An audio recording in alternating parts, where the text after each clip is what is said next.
Oi pessoal, a gente é do canal História Barbárie, eu sou a Daiane. Eu sou o Daniel. Eu sou o Gladson. E o tema de hoje é Museu, entre a cultura e a barbárie. Vem com a gente. Beleza. Tá.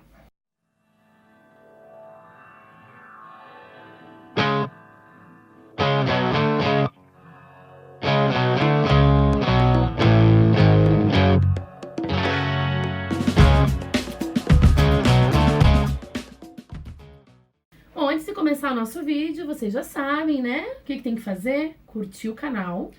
Se inscrever no canal, né? E ativar o sininho para receber as notificações, saber dos vídeos novos. Isso. E, além disso, compartilha lá com a galera, não é? No grupão do Zap lá.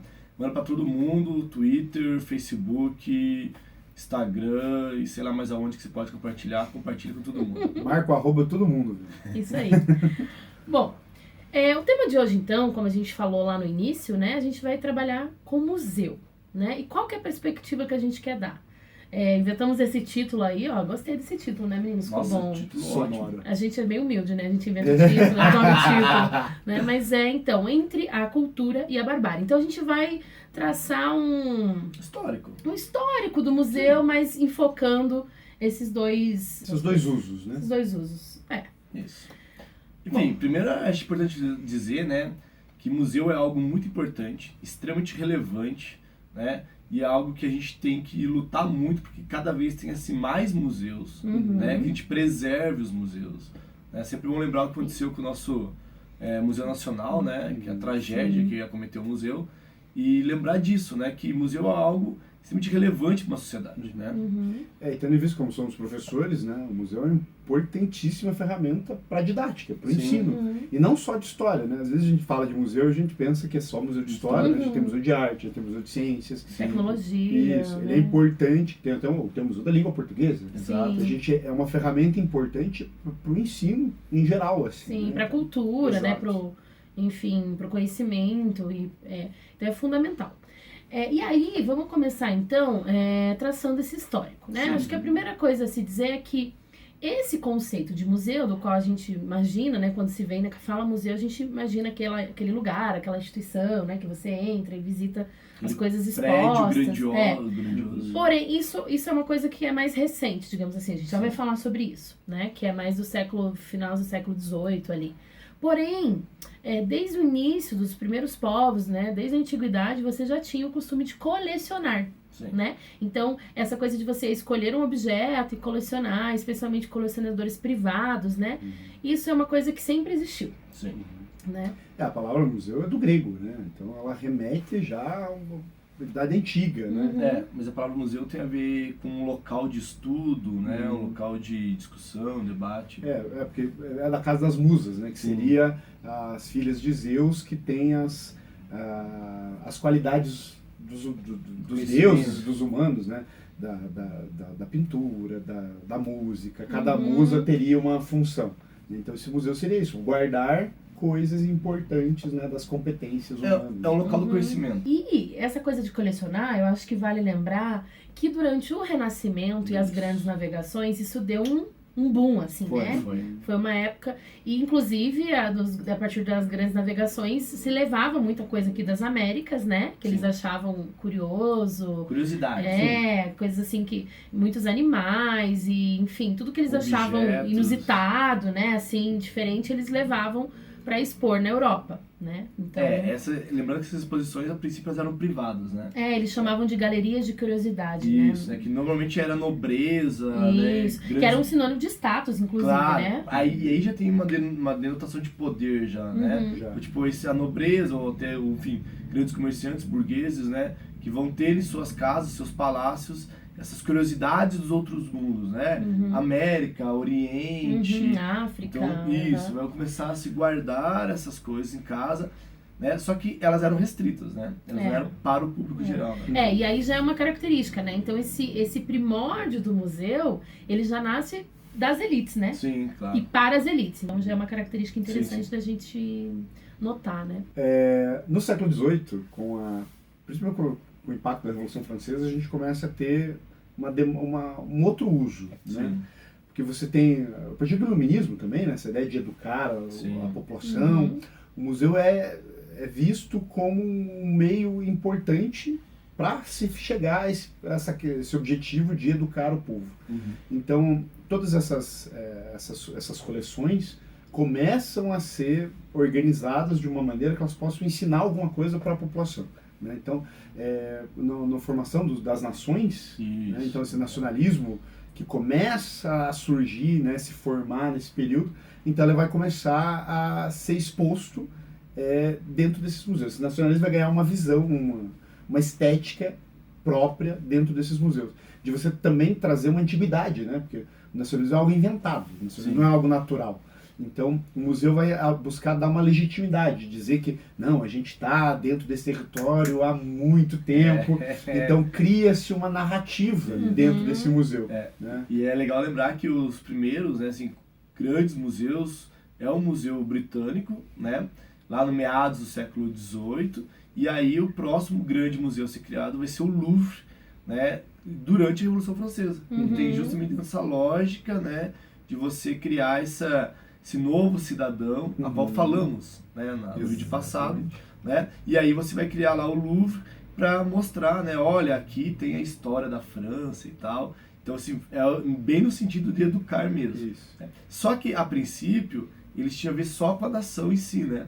Era só aquela questão nacional, assim, a história da França, a história da Inglaterra. A linha do tempo da nação. Isso. O que nos liga, o que nos dá identidade. Só que aí eles vão começar a agregar essas coleções, né, privadas aos museus. Então os museus começam a receber várias coleções.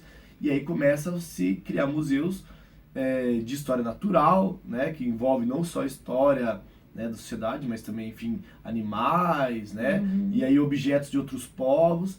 Isso vai se intensificar justamente na época do imperialismo. Né? Antes disso, é bom a gente lembrar da questão do Napoleão. Né? Então, o Napoleão, quando começa, né, findada a Revolução Francesa e começa a ter uma expansão, a formação do Império Napoleônico, o museu começa a ter um novo uso, que é de demonstrar o poder desse império. Né? Então, a Pedra de Roseta, por exemplo, foi encontrada pelas tropas napoleônicas, né, que serviram para se traduzir os hieróglifos egípcios e tal.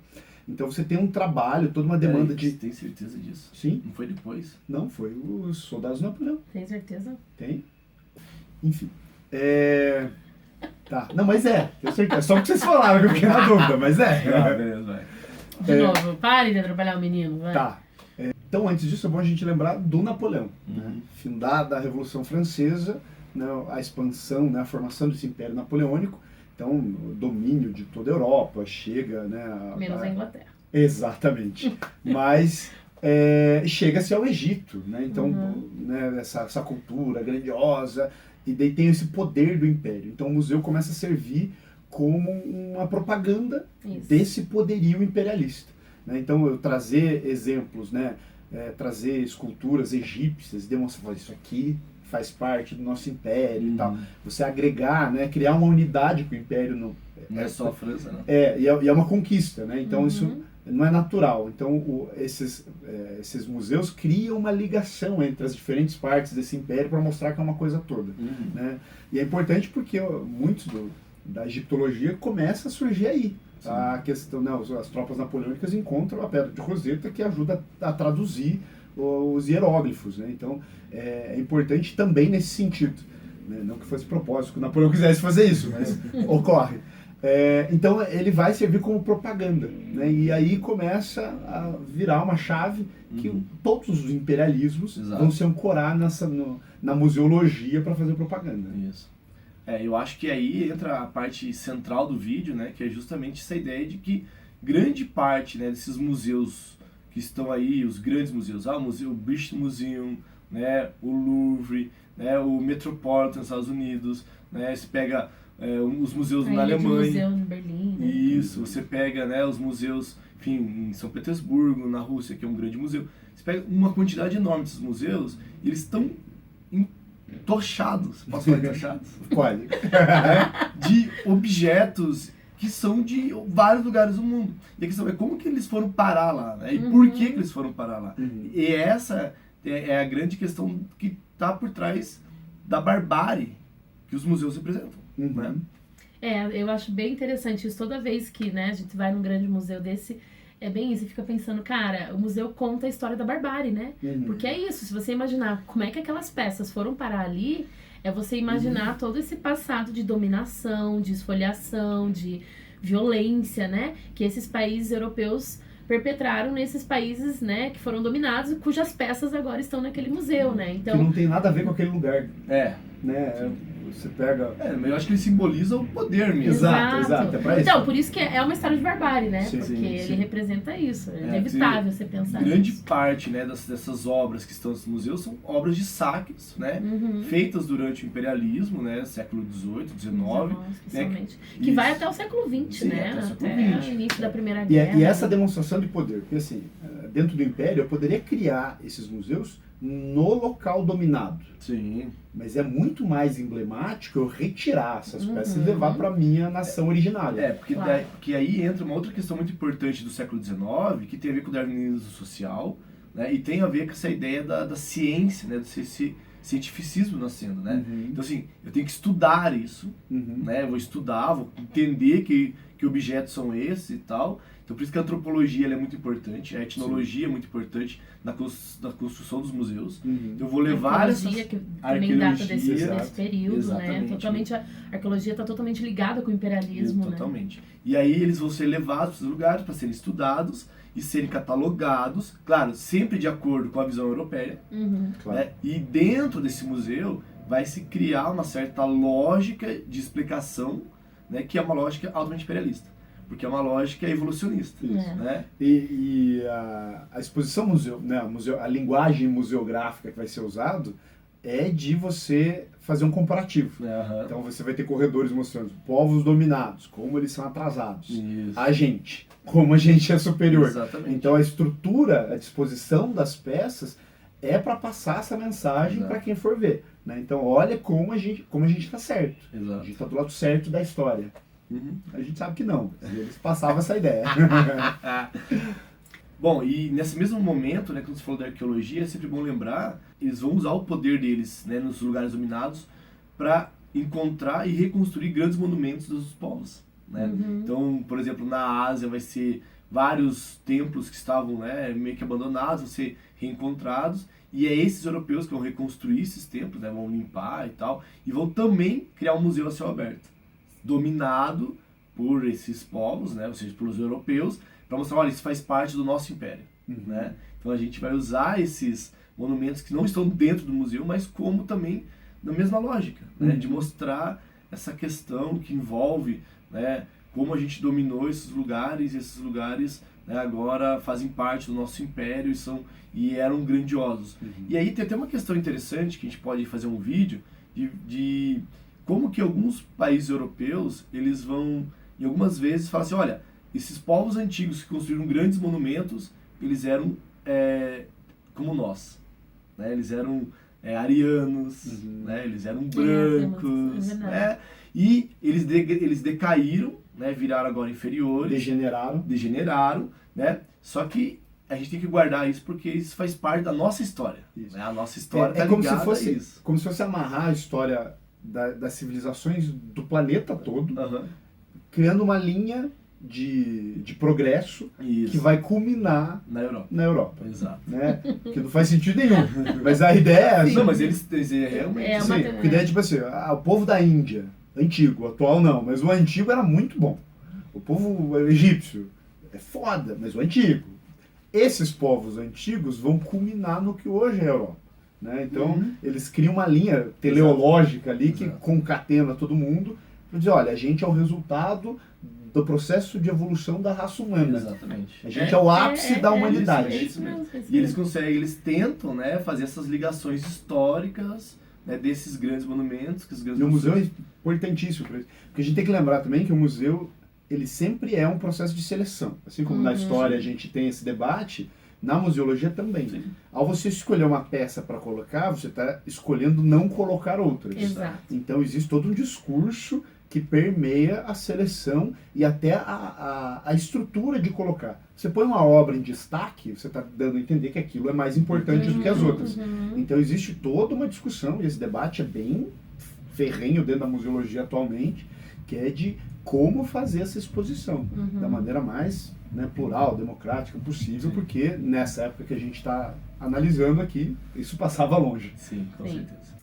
E aí, então, a gente vai se encaminhando para o final do vídeo, que é trazer essa discussão que está rolando no presente, né? Porque a gente tem visto ultimamente, acho que na última década com mais ênfase, né? Apesar que isso já vem de antes, mas ultimamente que está mais forte, que é os países africanos, especialmente, né?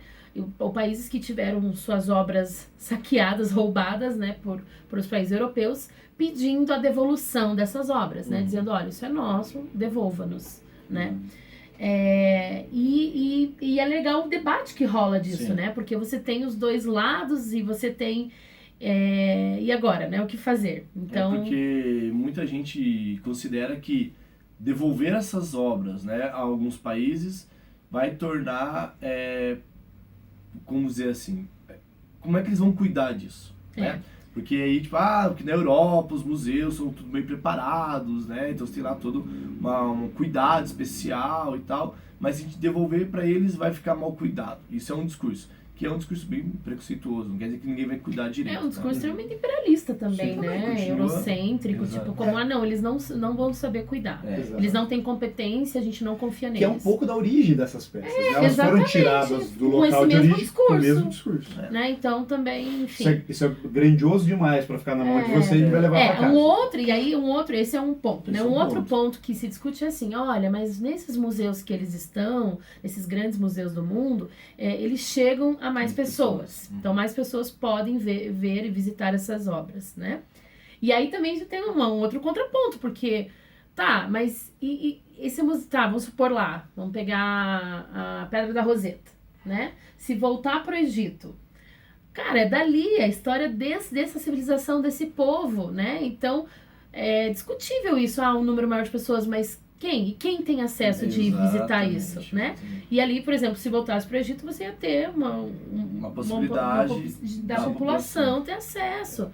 Então, isso também é discutível, né? E é interessante pensar, né, que tipo, o Egito, né, tá querendo retomar coisas como, por exemplo, o busto da Nefertiti, que está em Berlim, a Pedra de Roseta, né? Outra coisa, os papiros mais famosos que a gente conhece não estão no Egito, né? Os papiros estão espalhados. Mas e mesmo as tumbas as mais conservadas, os sarcófagos também não estão lá. Então. Né? Então você tem toda essa discussão, né? Então os países africanos também, né? Muita arte africana que não está lá. Então assim, cada vez mais os países estão querendo realmente retomar isso, né? Sem contar que tem alguns museus da Europa que, aquilo que você falou, né, qual a palavra que você usou, tão entuchado de coisas, que essas obras de arte, enfim, essas coisas que eles pegaram da África não tá nem na exposição principal, tá na reserva técnica. Na reserva, exato, tipo, não tá nem sendo exposta de tanta coisa que os caras têm, né? Exato. Então... e isso é uma discussão grande mesmo, porque tá ali por quê, né? Porque diz o que pro londrino ter uma peça egípcia, diz o que para ele, né? Porque os museus passaram por uma discussão dos usos dos museus e passaram por uma questão de que essas peças, que tem todo um significado, tem toda uma trajetória, começaram a ser tratadas como uma estética. Ela tá ali porque é bonita, ou tá ali para ser consumida. Não mais como uma questão histórica. Exato. Ela perdeu toda a profundidade, toda a complexidade que envolve uma peça museológica para virar algo meramente, puramente estética e mercadológica. E eu acho que as redes sociais, elas trazem isso mais ainda, né? Claro. Acho que vamos dar o exemplo da Mona Lisa, né? Sim. Tipo, cara, as pessoas vão no Louvre e não vão no Louvre pra ver tudo que tem lá. Vão direto, né? Qual que é a sessão da Mona Lisa? Vamos lá. Fazer a famosa selfie com a Mona Lisa, check, tá pronto. Isso vai me dar likes e é o que vale, né? Sim, então, essa é uma outra discussão, né? Como que... E isso estando no seu local de origem, cria uma outra conotação, né? Porque é uma outra discussão, é outro debate, é outro tudo. Né? Então, existe essa discussão dentro da museologia também, porque assim como a gente passou na história, né, essa questão da nova história, de debate de outras fontes e tal, também existe um movimento de uma nova museologia que debate exatamente a mesma coisa.